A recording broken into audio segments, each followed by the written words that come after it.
Page 18, Shufflin Along. On pages 16 and 17, they're introducing you to whole steps and half steps. It's kind of important that you understand them.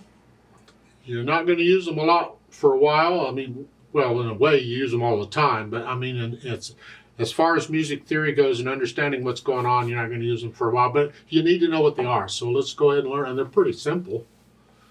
In our harmonic system, the Western harmonic system, the closest distance between any two notes is called a half step.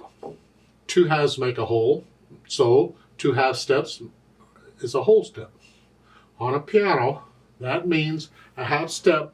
Let's take a C, middle C. A half step would be the next note to it, up or down. So I could go here. This includes the black keys, of course, because they're there.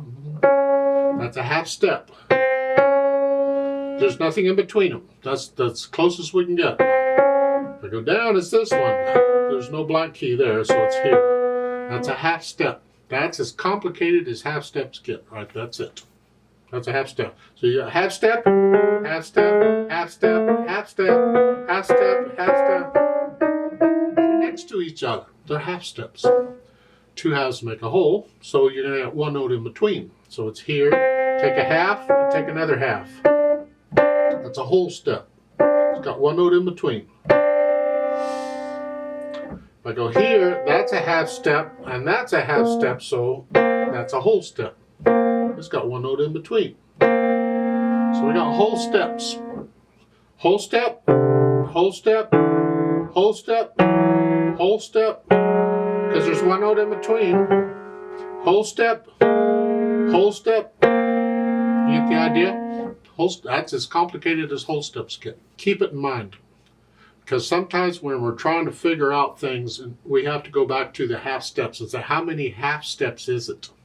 And that's kind of our foundation where we can build on that. So remember half steps and whole steps. Now let's talk shuffling. It's almost 3 lines long. We have bass clef in both stabs now. Remember, this is why I always look at the clefs and I check it every time, because it's not always going to be treble and bass. And here it isn't. It's 2 bass clefs. 3/4 time. So we're counting to 3. We're still counting quarter notes. There's no sharps or flats in the key signature. We're in the key of C, but we got accidentals. Now, this piece, it looks like they're only playing one hand at a time, so I'm going to take both hands together. So in the left hand, you start out with third finger on C, and hopefully you know what these note names are in the music. You really need to know what these are instantly. So you have a C, and that puts your hand here. In the right hand, it's again bass clef, so it's a G, and you got here. So your hand is kind of in this position. That's weird, but that's what it says. I'm just doing what the music says. So we're here. So you got 1, 2, 3, 1, 2, 3, 1, 2, 3. 2.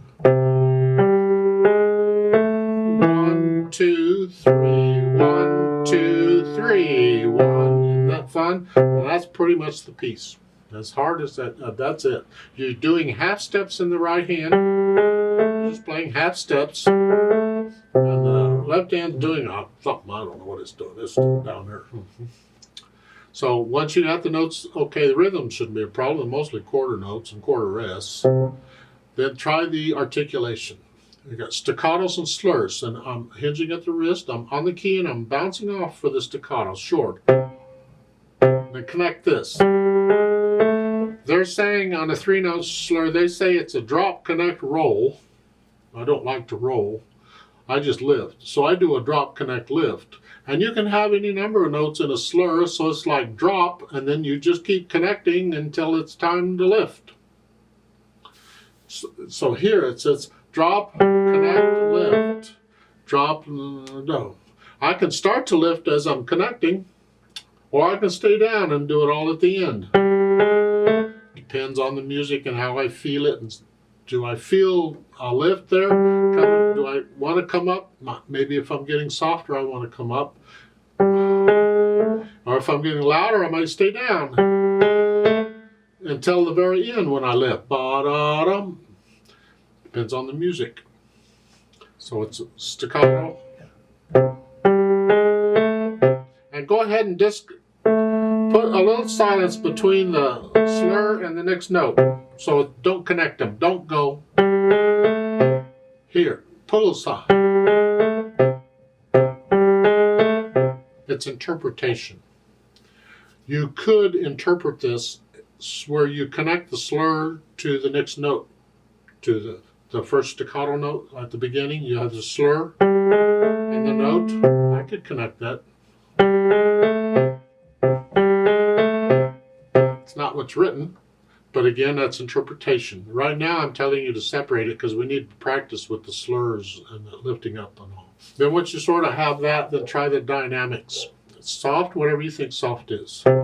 And this, each one is a little louder. It doesn't tell you how loud to get. So I'm just going to take each one up a little bit. Soft, medium loud. Right there. Just go up. And then immediately you're soft again.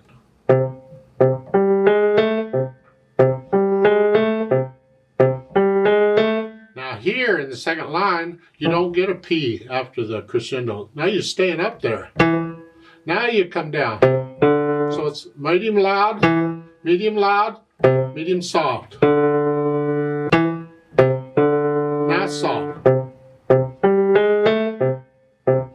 Like so. And at the end you get the swell, the last few measures, you come up to, then back down. As far as the speed goes, somewhere in the middle. It's not real fast or slow, but it has to be accurate. So what can you do accurately?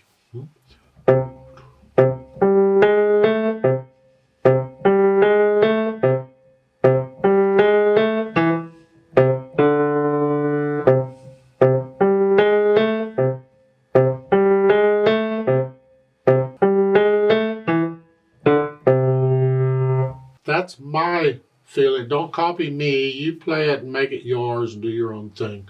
Let's play it together slowly to double check the notes and the rhythms. And I'm not going to do any dynamics. So just going to play the note. I will do the staccatos and slurs though.